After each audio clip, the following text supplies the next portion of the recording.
It was a sweltering Sunday afternoon in Nairobi, when police officers at a bustling intersection in Westlands signaled a gleaming white Range Rover to halt. Tinted windows weren't uncommon. Many wealthy individuals traversed the city in such vehicles. But what made this particular car suspicious was an anonymous tip the station had received just moments earlier. "Officer, stop that vehicle. Something inside isn't right," the caller had warned, their voice trembling with urgency. The Range Rover came to a smooth stop, its engine purring softly. The door swung open, and a woman emerged. She wore a vibrant purple kitten's dress, adorned with intricate golden patterns that shimmered under the harsh Kenyan sun. Her heels clicked against the tarmac, each step deliberate and poised. Her hair was styled in an elaborate updo, not a single strand out of place despite the oppressive heat. As she approached the officers, a dazzling smile spread across her face, revealing a set of perfectly white teeth. "Jambo officers," she greeted, her voice as smooth as honey. "I am Pastor Grace Mathoni, founder of the Abundant Life Miracle Center. I'm on my way to lead a crusade this evening. May God bless you abundantly." But the lead officer, a stern-faced man with deep-set eyes, didn't return her warm greeting. His gaze swept over her, taking in every detail of her appearance. "Madam Pastor," he said, his tone flat and unyielding, "please open your boot." Pastor Grace's smile faltered for a split second before returning, albeit slightly strained. "There's nothing inside, my dear," she said, her voice dropping to a near whisper. "I'm simply a humble servant of God, carrying his message to the people." "It's just a routine check, madam," the officer replied, unmoved by her words. "We'll only take a moment of your time." Grace glanced at her diamond-crested watch, her brow furrowing slightly. "But souls are waiting for me," she protested, a hint of irritation creeping into her voice. "I cannot be late. The Lord's work is urgent, you understand?" The officer's expression hardened. "Open the boot, Pastor. You can continue on your way shortly." For a long moment, Grace stood motionless, her eyes locked with the officer's. Then, slowly, deliberately, she reached into her designer handbag. The officers tensed, hands moving instinctively towards their holsters. But what Grace produced was not a weapon, but a thick envelope. She held it out, her smile returning in full force. "Perhaps we can come to an understanding, my brothers," she said softly, her eyes glinting. "Take this small offering.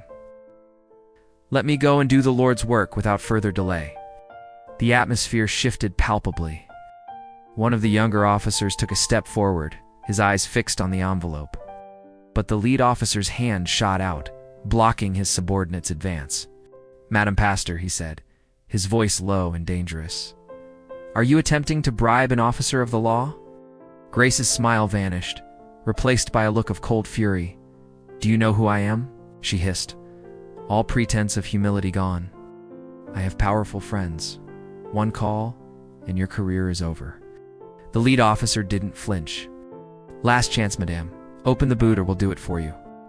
For a moment, it seemed as though Grace might relent. But then, with lightning speed, she spun on her heel and made a dash for her vehicle. She had barely taken 2 steps when the officers were upon her, pinning her to the ground. As one officer cuffed her, another approached the Range Rover with keys in hand. The boot popped open with a soft click, and for a moment, all was silent. Then, a cry of horror split the air. Inside the boot, neatly arranged in a grotesque display, were 3 small burlap sacks. Each was stained dark with what could only be blood.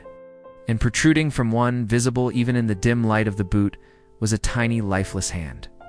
The lead officer stumbled back, his face ashen. "Dear God," he whispered, crossing himself. On the ground, Pastor Grace began to laugh.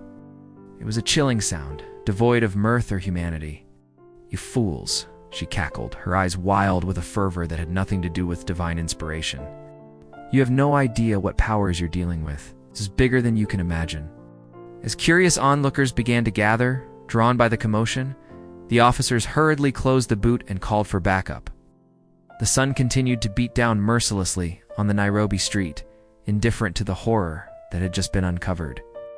In the days that followed, the story would send shockwaves through Kenya and beyond. The respected pastor, known for her fiery sermons and alleged miracles, now stood accused of the most heinous crime imaginable. The heads found in her car were identified as those of her own children. Sacrificed, she claimed, for power beyond mortal understanding.